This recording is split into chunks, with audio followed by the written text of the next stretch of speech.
Welcome back to the Calculated Risk Podcast. I am Tyler Shoemaker, joined as always by Kelley Ford. Kelley, I can't even talk. I'm so excited to get to this Week 4 slate. I've been looking forward to this all day. Did my prep work, got my bets in. I'm ready to go. This is going to be such a great weekend, such a great slate of games to watch, to enjoy, to maybe sprinkle a few bucks on. Not you, of course, but first off, how excited are you for this slate after what we deemed was a less than stellar slate last week?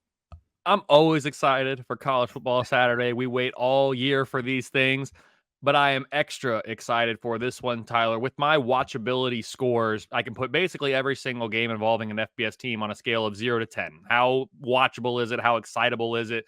How pumped should you be? Last week, you mentioned it maybe wasn't the deepest or highest quality slate. Still a good college football Saturday. They all are. But the best game last week in my watchability scores was an 8.9 out of 10. This week, Tyler, we have 4 games that grade out as a 9.0 or better. So basically what I'm saying is this week, the number 5 game is just as good as what last week's number 1 game was. Again, we don't know how these games are going to play out, but looking at the factors before the game that we have available to us, this week is going to be very exciting. I'm always in front of the TVs from noon Eastern until well past midnight. I might not even get up to go to the bathroom here. I might have to I don't even know what's going to happen, dude. It's going to be amazing. I am not getting off the couch. It's going to be so fun. Yeah, with the TV setup that you have, I wouldn't get off the couch either. We gotta do a Calculated Risk live show from your basement at some point. Come on up to Indiana, man. All right, well, let's get into it. So our first, marquee matchup is going to be the NBC primetime game, 7:00 Saturday night. We've got Ohio State heading to Notre Dame. These teams played last year in a tight game in Ohio Stadium. So the betting line right now, Ohio State -3 with an over/under of 55.5. Kelley, I will let you do the honors and kick us off with this one. It is the game of the week. It's the number 2 highest rated game for me of the entire season by my watchability scores. It is only behind the Red River Shootout as things stand currently. Tyler, this is the 3rd straight week that I have a new number 1 team in the power ratings, as we talked about on our week 3 recap show. I said it then and I'll say it again. It feels a little bit like nobody wants this title, which again, hey, that's just the season of college football that we've had so far. This week, I do have the Buckeyes in the number 1 spot. You mentioned the line's -3. In the midsummer, I had it Ohio State -13.5. Last week, I had Ohio State -2.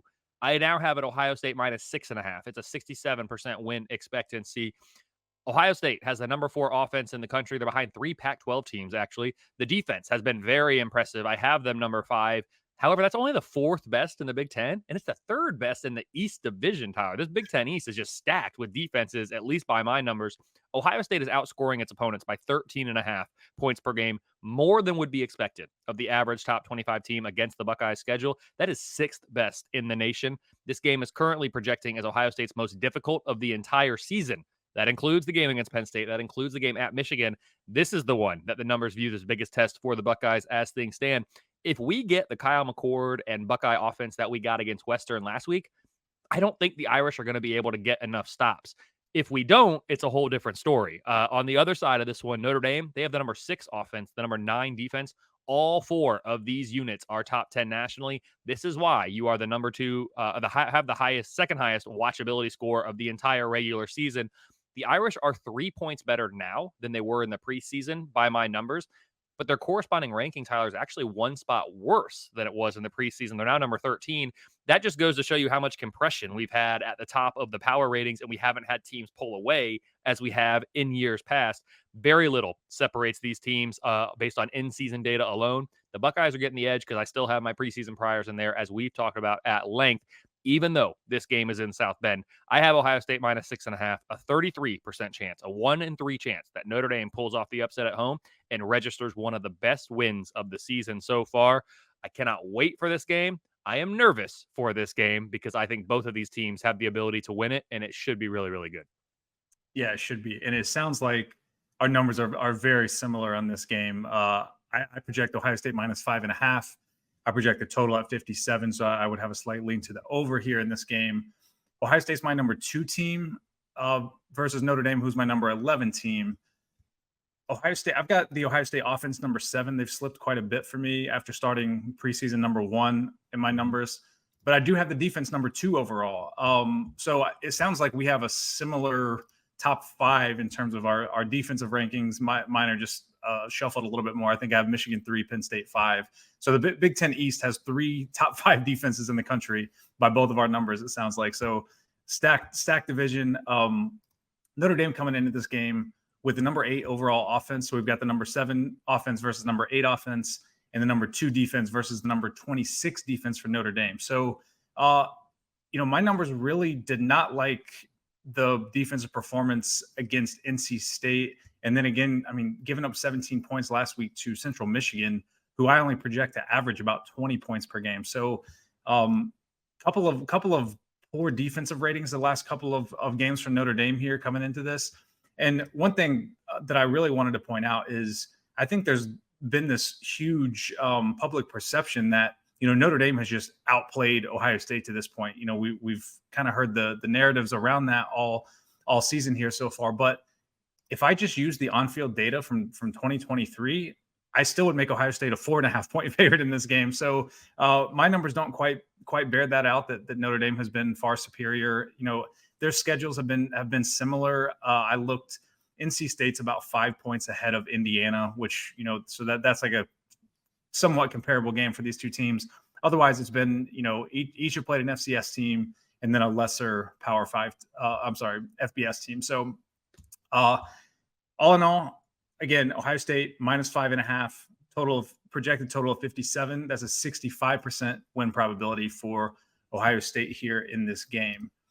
Moving on to our next game, we're going to go to my neck of the woods in South Carolina, where Florida State is going to come to Death Valley.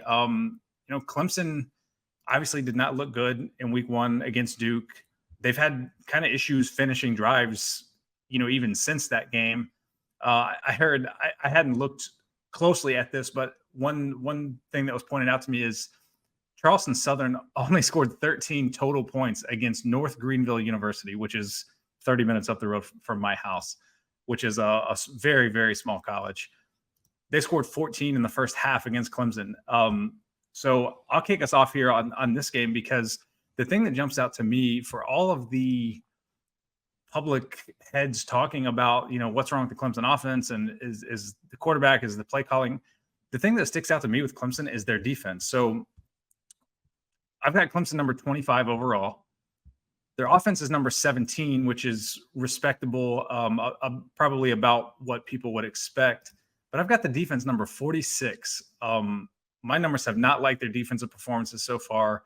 That is the most eye-popping thing to me. They're 3 points above FBS average in my defensive ratings. So that's something to definitely keep an eye on with this potent Florida State offense with Jordan Travis, who by all accounts is expected to be healthy after getting banged up last week. Obviously the receiving core, Trey Benson at running back. Florida State has my number 5 offense going against this number 46 defense. And to me, that's where the difference in this game is going to lie. I project this game Florida State minus 7 with a total of 62. The line currently sits Florida State minus 2.5 with an over-under of 55. So I give Florida State a 70% chance to win this game. They're my number 1 team in the ACC. Clemson's my number 4 team in the ACC. And again, now that we're getting to this midpoint and I'm almost all the way to using only in-season data, I like to throw that out there as just a reference point. Using in-season data only, I would have Florida State as an 11-point favorite in this spot. Kelly, what do you got on this? I'll get to that defensive comment about Clemson here in a second, because I think our models are viewing them a little bit differently to this point of the season, at least. This is the game of the year in the ACC, Tyler. It's the one we've had circled all summer. If you would have told me in June that one of these teams is going to have one loss coming into this game, I wouldn't have been that surprised. If you would have told me in June that it was Clemson that would have the loss, I would have been pretty surprised. Coming into this season, my numbers assigned a 62% chance for Clemson to make the ACC championship game. That was best in the conference. 56% chance for Florida State. That was second best in the conference. Now, the Seminoles are up to a 68% chance. That's best in the ACC. The Tigers are now at a 10% chance. That is on the outside looking in as things stand. If Florida State wins this game, they jump to an 82% chance to make it to Charlotte, With a loss, it's still a 50-50 proposition for me because Florida State is the number one power rated team in the ACC. For Clemson, I mentioned they have that 10% chance currently. A win more than doubles it. It's up to a 22% chance. So still less than a 1 in 4% chance, or 1 in 4 chance for them. It's because they still have a difficult schedule within the conference slate there. Also, though, these numbers the percentage I'm giving are not assuming any increase or change to the power ratings. And we know we're going to have that. So if Clemson wins this game, more likely than not, their power rating is going to improve, which would improve these percentages. But all else equal, 22% chance with a win. With a loss, Tyler, all the way down to 3%. So basically, Clemson, you can just forget about it if you lose this game. You said what Vegas has. You said what your model has. My numbers have this Florida State -3. So it's a 59% win expectancy for the Seminoles. Only a 32% chance that the average top 25 team would be 3-0 against Florida State's schedule. That's second best in the entire country behind only Texas. The Seminoles are outscoring their opponents by 12.1 points per game, more than would be expected of the average top 25 team against the Noles schedule. When you combine those two things together, Florida State comes out as my number 2 most deserving team to this point of the year, behind only Texas. Really strong resume for Florida State so far. But games aren't won and lost using resumes. We need to use the power ratings for that. I have Florida State power rated number 7. The offense is number 9. The defense is number 21. The only negative that I can really talk about with the Noles, at least right now, is their most recent form. Florida State's coming off by far their worst performance of the year, a 31-29 win at Boston College. The Noles are down 4.7 points for me from a week ago, as we talked about in our week 3 recap. Only Oklahoma State was downgraded more than Florida State this past week in my model. For Clemson, there have definitely been more negatives than positives this season. They entered the year number 7 in the power ratings with the number 18 offense. The Tigers lost to Duke by 21 before picking up wins, as you said, at home against FCS Charleston Southern and a weak FAU team. The offense has been downgraded to number 30. The defense, here's where we disagree a little bit, Tyler. They came into the year number 8. I dropped into number 16 after the Duke game. They've now rebounded a bit by my numbers in terms of what I'm looking for with success rates and efficiencies. I have this Clemson team number 7 on the defensive side of the ball right now. Wow. So that we do have a little discrepancy there, or a big discrepancy there. The truth is probably somewhere in between, if I'm being honest, listening to what you had to say about it and then knowing what goes into my numbers too. Overall, I have Clemson number 15. This game should be strength on strength. Top 10 FSU offense for me against the top 10 Clemson defense. I do like the Seminoles defense more than the Tigers offense. This game's in Death Valley, and I expect that will make some difference here.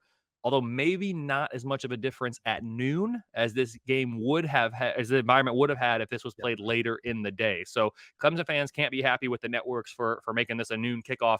I have Florida State -3. It's a 41% chance that Clemson pulls off the upset at home. If the Tigers fall to 0-2 in conference play, if you would have told me that a month ago, I wouldn't have believed you that they'd be 0-2 in conference play. I just would have said, no, you're wrong. You're lying to me. But 2, it would be a knockout blow. Clemson's season, I mean, all their goals are gone, and the calendar hasn't even hit October yet, Tyler. Yeah, that's hard to fathom. Just to wrap this up on the Clemson defensive thing, I wonder how much of this discrepancy. Obviously, we're looking at limited data points. My model is more aggressive in using those on-field data points so far. I also wonder how much of that FCS game, because we're both kind of new in the FCS space. So I wonder if it's a formula difference there, because I just looked, Clemson had a -11 defensive grade by my numbers for that game. So I wonder if that's kind of the difference here that's throwing it off. Very well could be, because I actually upgraded the Clemson defense following that game, which I don't feel great about now that you mentioned what Charleston Southern was able to do against little sisters of the poor up the road, you said there. Yeah. So I might have to take a look at how I'm adjusting after FCS with that one. But that's a really good point. Yeah, 1 out of the 3 in-season games was against an FCS team. Yep. Yeah. So I bet that's where that discrepancy is lying. So, just something to keep an eye on. Obviously, as we've talked about, like we give you these data points to watch the game with an expectation of what to look for. So that's something to keep an eye on. Like, how does the Clemson defense hold up? Like, do they look more like the number 7 defense, like Kelley's got them, or like the number 46 defense, like my numbers have them? So that'll be something fun to keep an eye on here this weekend. Moving on to our last marquee game. This is a game that I don't know if I mentioned this before, but I did bet Florida State earlier this week -1. I would play that up to 3. Moving on to Ole Miss at Alabama, another game that I bet already this week. I took Ole Miss +7. The line bounced around. It's now back to Alabama -7 with an over-under of 55.5. Kelly, I'll let you go first on this. I do have thoughts. I'll let you go first on this. Right on. I've got Alabama -5.5 in this one, Tyler. 65% win expectancy. It must be said, though, this does not look like an Alabama team that we've seen for the past 15 years under Nick Saban. This is the worst Alabama team in my historical team rating set since 2010. The Tide have not looked this pedestrian, if you will. And I use that term kind of loosely because I still have them power rated number 5. But they haven't looked this number 5-ish since 2010 when they actually finished that year number 5, I believe, in my rating set. They're down 4 points from last week. It's the 4th biggest downgrade of the week, as we talked about earlier this week in a different episode. They're down 7 points, a touchdown, from just 2 weeks ago when I had the Tide number 1 in the power ratings. Again, 3 different number 1s in 3 weeks. They now have the number 19 offense, the number 8 defense. Even still, there is not a single game the rest of the way in which my raw numbers make Alabama less than a field goal favorite. The model is slow to react, though. I firmly believe Alabama is an outlier in the negative direction now. For the first time, I have not been able to say that previously about an Alabama team coached by Nick Saban. They're usually an outlier in the positive direction, if an outlier at all. They are now an outlier in the negative direction. The model can't downgrade Alabama fast enough as we try to phase out the preseason data, because that level at which we expected them to play in the preseason, or in their preseason input, that component is here. They're playing at a level that's way down here, as I'm using above and below hand motions for those listening. Sorry, I know that's not helpful. If they continue to play at the level they're playing on the field, they will continue to be downgraded significantly, because that difference between the model's expectation coming in and what they're actually doing is very significant. So the offense has been stagnant. The quarterback play has not been good, especially when Bryce Young, Mac Jones, Jalen Hurts, Tua, that's the bar there in recent years. And you are not only are you not getting, you're clearing that bar, you're not getting close to that bar. You need to get better quarterback play at Alabama if you are going to continue to operate as one of the top programs in the entire country. I'm sure they are working on that every single second of the day in Tuscaloosa. Ole Miss, on the other hand, they've looked really good. They've risen 6.6 points in the rating since the preseason. It's the 7th biggest upgrade I've given to any team during the year with the model. 62% chance the average top 25 team would be 3-0 against Ole Miss's schedule. That is the 10th best record achievement in the nation. And the Rebels have been outscoring their opponents by 17.7 points per game, more than would be expected of the average top 25 team against the Rebels schedule. That's 3rd best in the nation. You put those things together, you get the number 7 most deserving team in the country. Ole Miss is power rated number 12. They have a top 10 offense, top 25 defense by my numbers. The unit matchups are pretty close. This essentially boils down to home field advantage plus a little bit extra there. I have Alabama -5.5, 35% chance for Ole Miss to pull off the upset. Tyler, I'm honestly surprised that Vegas has Alabama as a larger favorite than I do. I thought when I updated my numbers Sunday morning and I see Alabama -5.5, I was like, I bet Vegas is like 3.5 or something like that. It's surprising to me, because I thought the public would be more inclined to view these last 2 games even less favorably than the model has. If we keep everything else equal, Alabama currently a 41% chance to make it to Atlanta. With a win, it jumps to 52%. With a loss, it's down to 21%. I can't remember the last time an Alabama team had a 1 in 5 chance or worse to make it to Atlanta this early in the season. That's what's on the table if they lose this game at home. Ole Miss currently a 15% chance. That more than doubles to 32% if they win this game. If they lose it, just a 6% chance to make it to Atlanta, because now you're a game back. You've lost the tiebreaker to Alabama, and you are power rated lower than the Crimson Tide. Yeah, this week, this game in particular is going to be a very good test for the numbers, because, like you said, I bet Ole Miss already at +7. The line ticked down. I think it touched 6 at one point. There's a lot of well-respected bettors that I know, that I trust their opinion, that they felt obligated from a value standpoint, from like a stock market type of mentality, to buy the Alabama stock while it was at its rock bottom, which was -6 in this game. So I know some respected bettors that did lay 6.5 with Alabama in the spot. I have to trust my numbers here. I project this Alabama -1, total of 59.5. So I lean slightly to the over, which also would make me nervous with this Alabama offense. I've got Ole Miss number 6 overall for me. Alabama, after being number 1 a couple weeks ago, dropped to number 13 for me. Ole Miss coming into this game with the number 3 offense in my numbers, number 32 on defense, though. So, a little more mediocre there. Alabama's offense has dropped to number 14, and that's kind of in a free fall at this point. The defense still is number 6, so the defense still holding strong there. I've got Ole Miss as my number 1 team in the SEC West. Alabama's my number 2 team in the SEC West. So this is, essentially an early season SEC West Division championship game, if you will.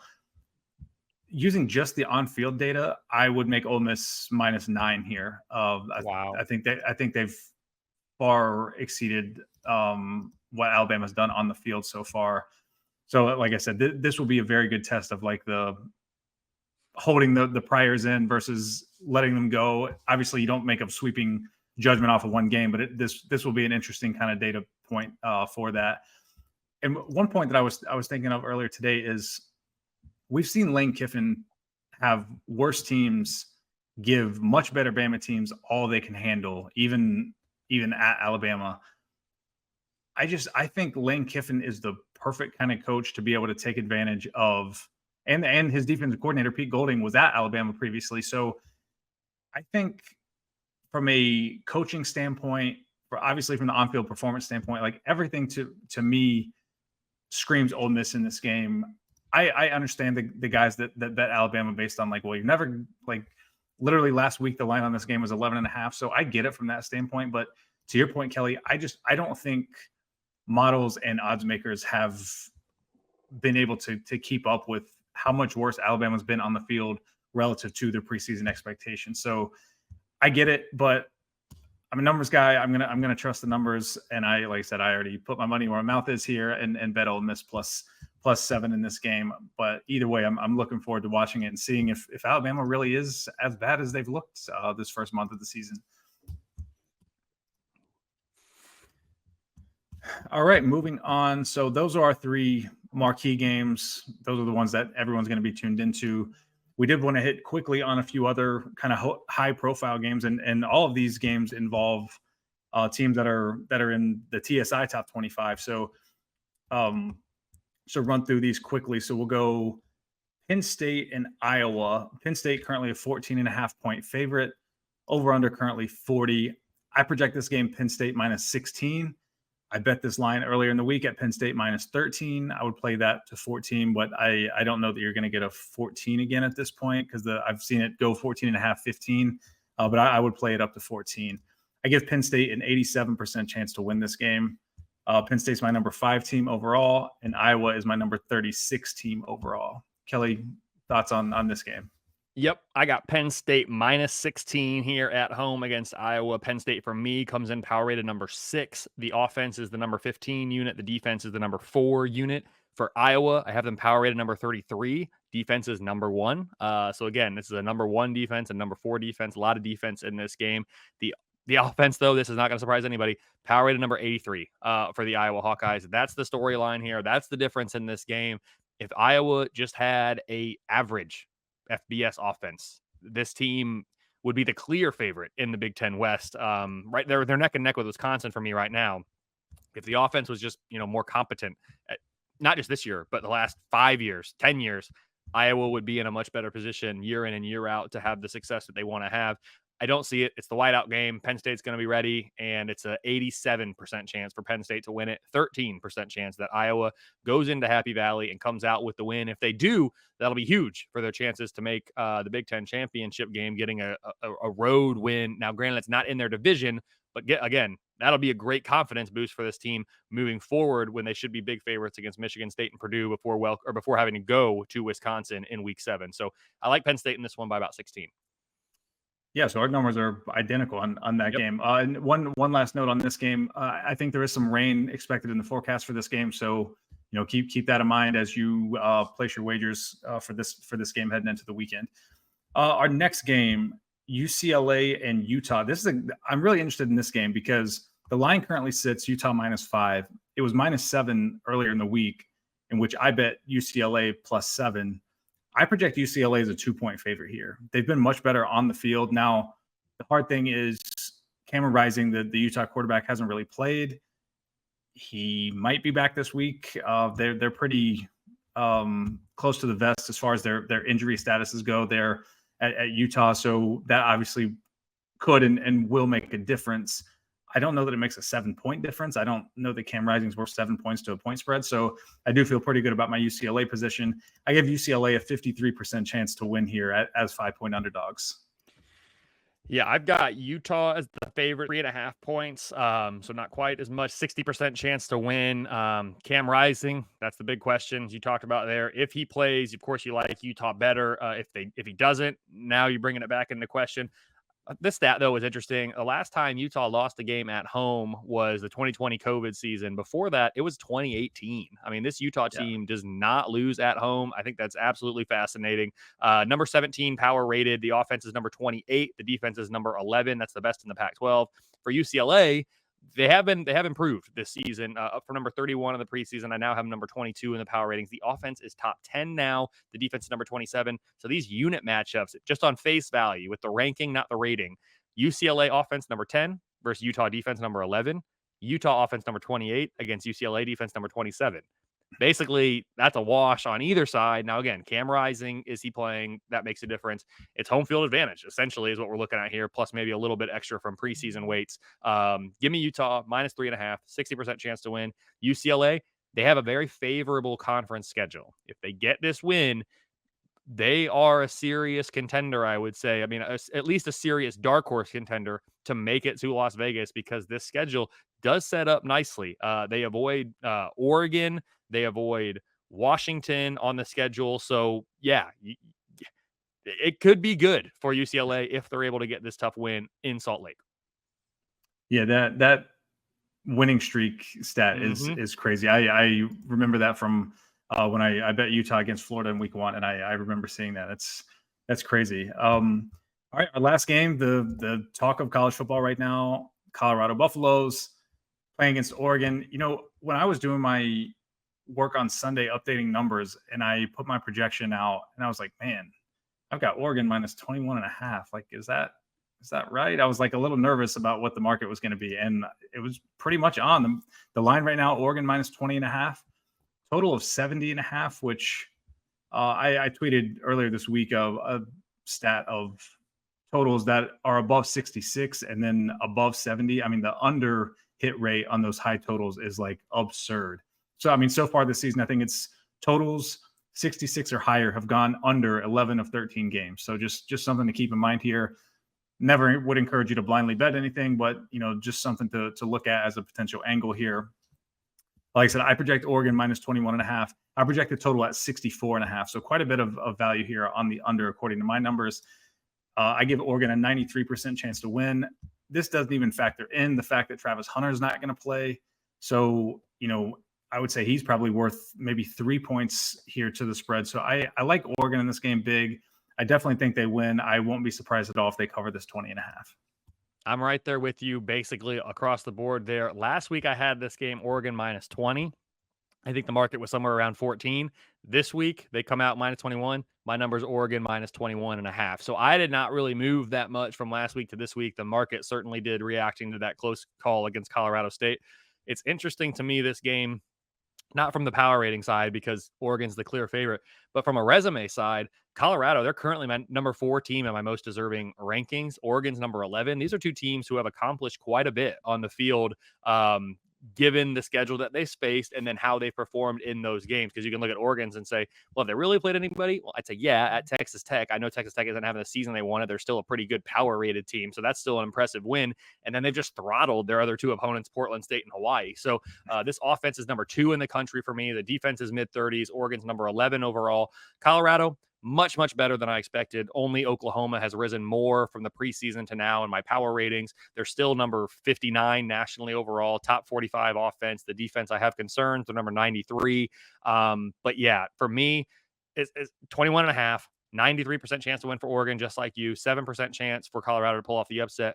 And I can just see some people right now screaming at their computer or on their phone saying, yeah, but what'd your numbers say about the TCU game? All right, I'll fess up. My numbers gave Colorado a 6% chance to beat TCU on the road. Now I'm giving them a 7% chance to beat Oregon. So let's say, there you go. They have a better chance. Technically, yes, I agree with you. I will say the odds of Lightning striking twice and you winning 2 games in which you have a pre-game win expectancy of less than 10% is not good at all. I will also say we know a lot more about this Oregon team right now in week 4 than we knew about that TCU team in week 1. So even though I'm saying there's a 1% better chance that Colorado pulls off the upset here, I don't think there's a better chance that Colorado pulls off the upset. You're going into Autzen, which is probably a more difficult place to play than in TCU, which, again, nothing against TCU. They were in the national championship game last year. I just think Autzen's going to be ready, especially now that the media hype train has got Colorado front and center 2 weeks in a row. Big noon kickoff, I think, is going to be at this game. So, or at the Colorado game, I should say. There's a lot with Colorado. If they pull off this upset, I'll put my hand up.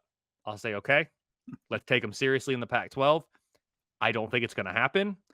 And quite frankly, I won't be too upset if we take Colorado out of the spotlight for just a minute. And it's not to diminish what they've achieved. It's been a great season. They are my number 1 biggest overachiever right now to this point of the season. 2.0 more wins than I projected to this point with my preseason realistic expectations. I was too low on them coming in. It was the same thing with USC last year. I'm learning how to deal with this roster turnover.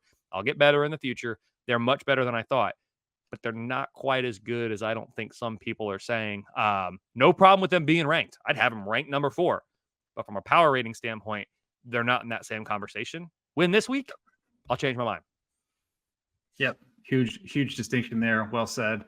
I mean, it's worth noting, we've talked about how it's been hard to keep up with Colorado and how they've performed on the field relative to the preseason expectation. But I mean, they were 24-point favorites last week and went to overtime. So like the market has more than caught up at this point, I think. So I think we have a much better handle, to your point. I think we have a much better handle on them and who they're going to be playing from here on out. And also, yeah, TCU is not as good as we thought coming into the season.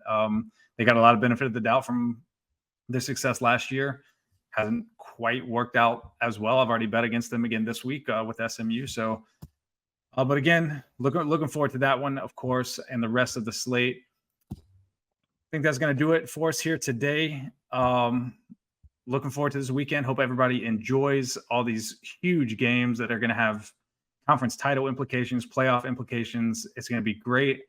We'll be back on Monday with our recap to talk about what we saw and how the K Ford ratings and the TSI upgraded and downgraded teams accordingly.